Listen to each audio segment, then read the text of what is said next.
Anda kembali lagi di segmen khusus BUMN Performance Report 2023 dan masih hadir secara eksklusif di studio CNBC Indonesia Direktur Perencanaan Bisnis PT Pertamina International Shipping, Bapak Wisnu Medan Santoso. Pak Wisnu, kita lanjutkan kembali Siap, diskusi silahkan. kita. Tadi sekali lagi kan sempat Anda sebutkan begitu ya, bahwa sebetulnya potensi untuk tadi ya industri perkapalan khususnya berkaitan dengan energi di tanah air ini masih begitu besar begitu. Tapi Sangat sebetulnya besar, ketika betul. digambarkan lagi begitu ya, sekali lagi dengan begitu banyak sumber daya alam energi yang kita Mhm miliki, mhm kemudian mhm. juga dengan fase transisi energi juga yang artinya sekali lagi variasinya juga akan semakin Mhm. banyak begitu ya. Tapi sebetulnya di satu sisi begitu ya, seberapa besar hal ini sudah diakomodir oleh PIS dan seberapa besar ruang yang belum diakomodir sehingga akhirnya menjadi potensi untuk PIS, Pak Iya, Wisnu. makasih Mbak Iva.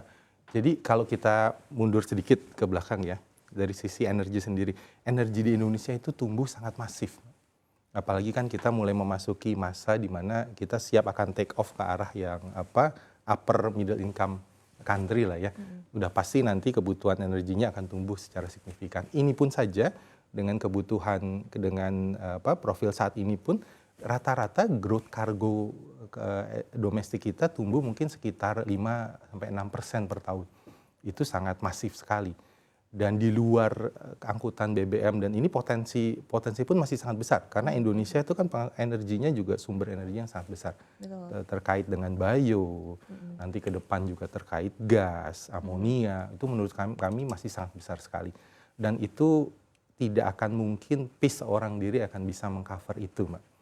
Jadi tentu kita perlu kolaborasi dengan seluruh pemain di domestik, baik itu BUMN maupun swasta. Kita akan bersama-sama mengembangkan sumber-sumber energi di Indonesia. Tentu Oke. dalam mengambil peran kita sebagai transportasi dan distribusi dari energi itu. Oke, tapi dari total kebutuhan akan angkutan energi yang ada di Iya, domestik begitu iya, Pak, berapa besar sebetulnya peran PIS di situ Pak? Apakah memang artinya iya. gapnya juga masih sangat besar? Kalau sekarang, kalau untuk angkutan BBM, LPG, dan minyak mentah, ini kami kita mungkin menyewa sekitar 70% lah dari kebutuhan angkutan tonase kita masih sewa dari pihak ketiga, Mhm mhm. dari ship owner domestik Ini yang tadi maupun yang disebut luar. kolaborasi juga Iya, begitu ya Pak? betul, betul, betul Oke, Mbak Iva. baik. Nah kemudian, ketika kita melihat ya Pak, tadi sekali lagi Hmm, PIS kan memang, view-nya tidak hanya akan bergerak dari domestik saja ya, tapi betul, juga betul, internasional dengan dibukanya kantor cabang di Dubai, kemudian juga kerjasama-kerjasama internasional juga iya, sudah betul, dilakukan. betul, Kemarin juga sempat, sudah, signing begitu ya, kerjasama dengan NYK, perusahaan betul, betul. perkapalan besar dari Jepang begitu. Nah, tapi sebetulnya, view-nya sendiri untuk PIS Go Internasional ini seperti apa, Pak? Target-targetnya, strategi yang Iya, akan iya, dilakukan, seperti apa? iya. Jadi fokus dari kami Mbak Iva, fokus dan prioritas kami tetap mengembangkan bisnis di Indonesia karena kami lihat Indonesia potensi ke depannya sangat besar sekali. Mhm Jadi kami sangat bullish terhadap market Indonesia. mhm. Ke depan kita lihat apalagi 2045 kan Indonesia akan menjadi ekonomi nomor 4 Mhm terbesar di dunia. mhm. Jadi kami sangat bullish dengan Indonesia. Tapi kami juga menyadari bahwa ada spesifik skills yang kami harus bangun, Mbak Eva. Yang Oke, kami harus bangun supaya bisa diimplementasikan di Indonesia nanti. oke, Nah, baik, jadi kami sangat clear pengembangan bisnis kita ke luar negeri itu kami tujukan, kami akan bermitra dengan siapa, spesifik skills apa yang kami ingin develop, itu kami sangat clear di awal. mhm mhm Mitra-mitra strategis mana yang akan kami berpartner dengan dan sebagainya. mhm. Nanti pada saatnya ketika kita sudah kembangkan skills-skills itu, kita akan bawa skills itu pulang dan kita akan kembangkan di Indonesia dan kita siap memfasilitasi Indonesia menjadi fourth largest economy. Oke, baik, istilahnya belajar dan mencari inspirasi Betul, begitu Pak ya, betul, dari tadi perusahaan-perusahaan besar, iya, kelas dunia begitu ya Pak. Tapi dari NYK betul. sendiri sebetulnya spesifik skill apa yang ingin dicari Pak? Iya, mereka perusahaan tanker nomor 2 terbesar di dunia. Dan kalau dari sisi tanker manajemen mereka nomor 1 Mbak Eva. Jadi banyak Mhm sekali capability building yang bisa kita lakukan bersama-sama dengan mereka ya. Dari sisi ship management, dari sisi bisnis LNG. Jadi peluang-peluang kerjasama itu di bawah terus kami lakukan secara intens.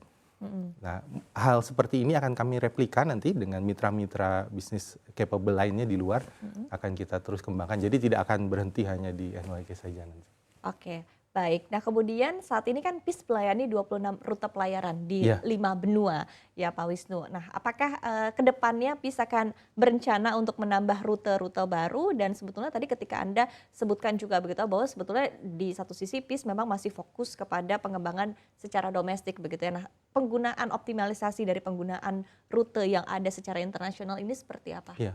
Kami lihat ekspansi internasional itu merupakan natural extension dari kita, Mbak Iva. Jadi kalau kita bisa melakukan optimasi tonase dalam negeri, kita akan mempunyai ekses tonase yang bisa kita optimalkan dengan market luar negeri. Jadi itu natural play buat kami sebetulnya.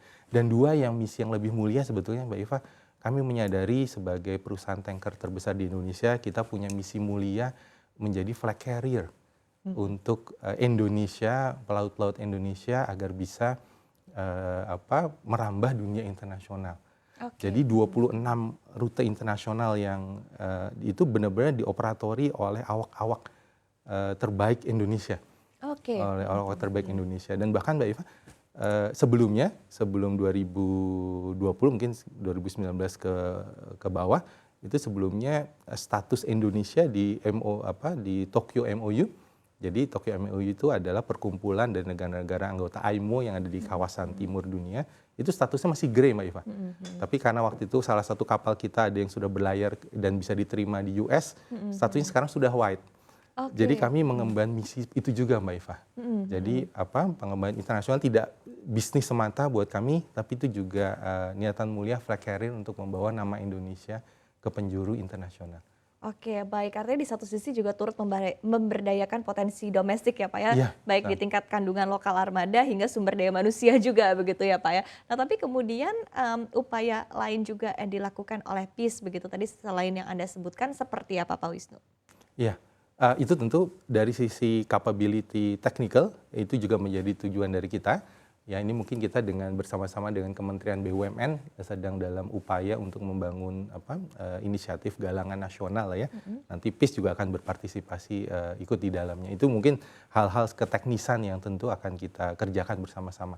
Kolaborasi lah Kolaborasi. dengan semua pemain di Indonesia. Oke, baik. Nah kemudian ini dalam rangka BUMN Performance Report ya Pak ya, Iya. khusus di CNBC Indonesia begitu ya. Dan kita juga ini masih dalam rangka juga sebetulnya merayakan kemarin Hari Kemerdekaan Indonesia begitu Pak, sehingga di satu sisi juga kita ingin melihat sebetulnya seberapa besar kontribusi yang dimiliki begitu oleh anak perusahaan Pertamina, oleh Pertamina International Shipping sendiri akan kontribusinya untuk ketahanan energi di Iya, tanah air. iya. Sejauh ini seperti apa Iya. Pak Wisnu? Ya mungkin sebagai gambar aja Mbak Iva, tahun lalu kami mengantarkan sekitar total 139 juta kiloliter produk baik itu crude, BBM maupun LPG ke Saentro Indonesia.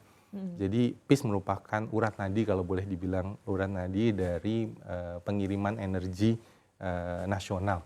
Nah, ke depan tahun ini kita perkirakan mungkin akan naik hingga 145 sampai 150 juta KL. Jadi kami bagian integral dari itu Mbak Iva, bagian integral dari ketahanan energi domestik. Tentu kita akan terus berupaya supaya ketahanannya lebih baik lagi Mbak Iva. Kalau sebelumnya kita punya parameter yang kami sebut sebagai integrated port time. Integrated port time itu ada waktu yang dibutuhkan berapa lama dari mulai kapal itu sandar, offload ataupun nanti upload bahan-bahannya hingga dia pergi lagi. Targetnya adalah menjaga di bawah 40 jam dan kita alhamdulillah selalu di kisaran 35 sampai 36 jam. Jadi kita selalu menjaga supaya performa dari distribusinya terjaga dengan baik, Mbak Iva. Oke, baik. Itu hitungannya cepat begitu Pak ya untuk Hitungannya cepat, iya. Oke, baik. Nah, kemudian terakhir Pak, ini Iya, silakan. target pendapatan dan juga laba untuk keseluruhan tahun 2023. Tadi sudah disebutkan Iya. begitu ya tadi kisi-kisinya hingga tengah tahun ini. Tapi nanti hingga year end sendiri targetnya seperti apa Pak? Iya, mudah-mudahan kami bisa mencapai target laba di akhir tahun 3,2 miliar dolar. Target pendapatan, mohon maaf, target pendapatan 3,2 miliar dolar dengan target laba di kisaran 275 juta dolar, Mbak Iva. Mohon doanya. Oke, baik. Terima kasih Pak Wisnu Medan Santoso selaku Direktur Perencanaan Bisnis PT Pertamina International Shipping telah berdiskusi bersama Terima kasih kami. sudah Langsung mengundang. hadir ke studio CNBC Indonesia. Terima kasih Pak Wisnu. Terima kasih, Sukses dan Mbak sehat Iva. selalu untuk Anda. Sehat-sehat.